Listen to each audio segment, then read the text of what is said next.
أعوذ بالله من الشيطان الرجيم. لا حول ولا قوة إلا بالله وهو العلي العظيم. الفاتحة. بسم الله الرحمن الرحيم. الحمد لله رب العالمين الرحمن الرحيم مالك يوم الدين. إياك نعبد وإياك نستعين. اهدنا صراط مستقيم. صراط الذين أنعمت عليهم غير المغضوب عليهم ولا الضالين. الفاتحة. بسم الله الرحمن الرحيم. الحمد لله رب العالمين الرحمن الرحيم مالك يوم الدين. إياك نعبد وإياك نستعين اهدنا صراط مستقيم. صراط الذين أنعمت عليهم غير المغضوب عليهم ولا الضالين. بسم الله الرحمن الرحيم. الحمد لله رب العالمين الرحمن الرحيم مالك يوم الدين. إياك نعبد وإياك نستعين اهدنا صراط مستقيم. صراط الذين أنعمت عليهم غير المغضوب عليهم ولا الضالين. الفاتحة.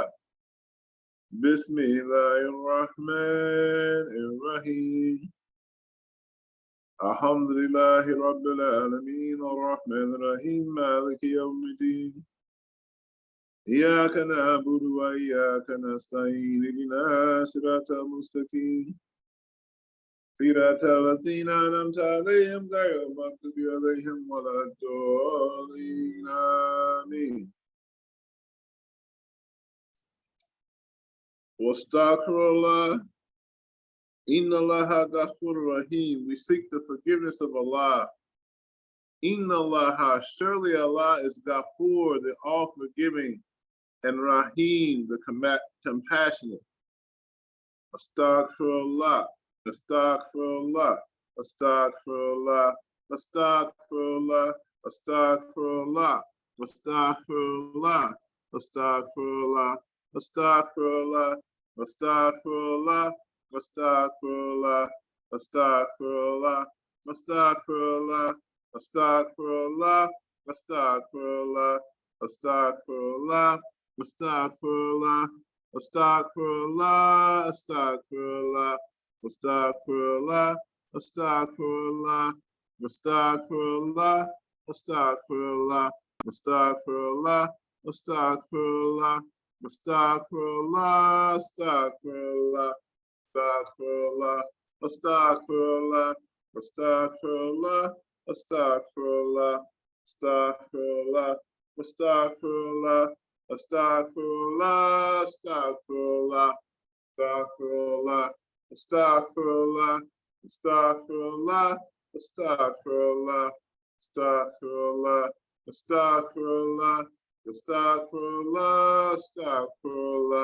astaghfirullah, astaghfirullah, astaghfirullah, astaghfirullah, astaghfirullah, astaghfirullah, astaghfirullah. Astaghfirullah, astaghfirullah, astaghfirullah, astaghfirullah, astaghfirullah, astaghfirullah, astaghfirullah, astaghfirullah, astaghfirullah, astaghfirullah, astaghfirullah, astaghfirullah,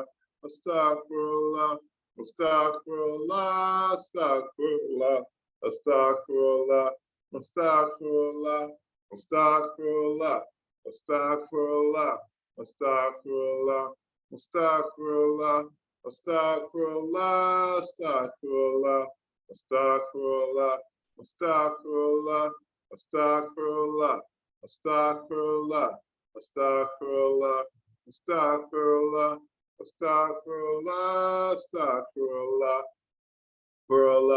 astaghfirullah, astaghfirullah, astaghfirullah. Astaghfirullah, astaghfirullah, astaghfirullah, astaghfirullah, astaghfirullah, astaghfirullah, astaghfirullah, astaghfirullah, astaghfirullah,